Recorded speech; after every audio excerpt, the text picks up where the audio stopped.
নমস্কার বন্ধুরা, আমি অমিত কাউরি আর আপনারা দেখছেন বিনিয়োগ মার্ক ইউটিউব চ্যানেল।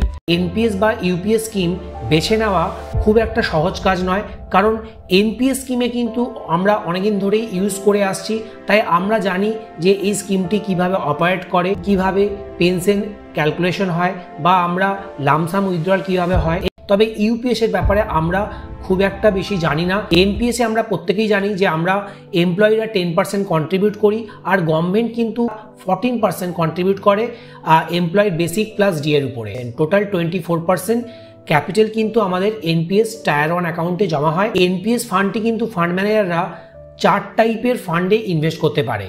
ডিফল্ট স্কিমে 85% ডেটে ইনভেস্ট হয়, 15% ইকুইটিতে ইনভেস্ট হয়। আবার এমপ্লয়িরা চাইলে তারা কনজারভেটিভ ফান্ডে ইনভেস্ট করতে পারে, যেটি হচ্ছে এলসি 25, মানে 25% আপনার ইকুইটিতে থাকবে আর বাকি 75% ডেট ফান্ডে থাকবে। বা তারা মডারেট রিস্ক নিয়ে এলসি 50 ফান্ডেও ইনভেস্ট করতে পারে, সেক্ষেত্রে 50% তাদের ইকুইটিতে এক্সপোজার থাকে আর 50% কর্পোরেট বন্ড এবং ডেট সিকিউরিটি ইনভেস্ট হয়।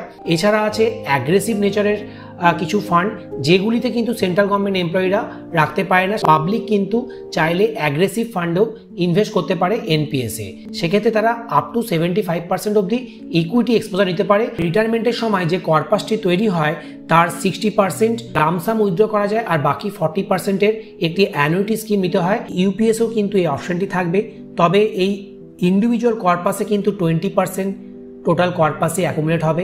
আপনারা নিজেদের পছন্দ মতো এলসি 25, এলসি 50তেও ইনভেস্ট করতে পারবেন। এই বেঞ্চমার্ক কর্পাস বলতে বোঝাচ্ছে নোশনাল অ্যাকাউন্ট, যেটি বলে দেবে যে আপনার এই সময় বেঞ্চমার্ক রিটার্ন কত হয়েছে। রিটায়ারমেন্টের সময় বেঞ্চমার্ক কর্পাস নির্ধারণ করা হবে এবং কোনো এমপ্লয়ি যদি পার্শিয়াল উইথড্রয়াল করে থাকে, যেটি তার সার্ভিস পিরিয়ডে 3 বার সে সুযোগ পায়, তাহলে কিন্তু তার কর্পাসটা বেঞ্চমার্ক কর্পাসকে বিট করতে পারবে না। আরেকটি কর্পাস ছিল, সেটি পুলড কর্পাস, যেটিতে গভর্নমেন্ট 8.5% অ্যাডেড ক্যাপিটাল ইনভেস্ট করবে। গভর্নমেন্ট এটিকে নিজেই পরিচালনা করবে এবং এই কর্পাসটি তৈরি করার মেন উদ্দেশ্যই হচ্ছে যখন এমপ্লয়িকে পেনশন দিতে হবে, সেক্ষেত্রে যদি কোনো শর্টফল হয় এই ফান্ড থেকেই সেই পেনশনটি তারা প্রোভাইড করবে। কনস দেখি। Option is final, no going back, potentially lower lump sum than NPS.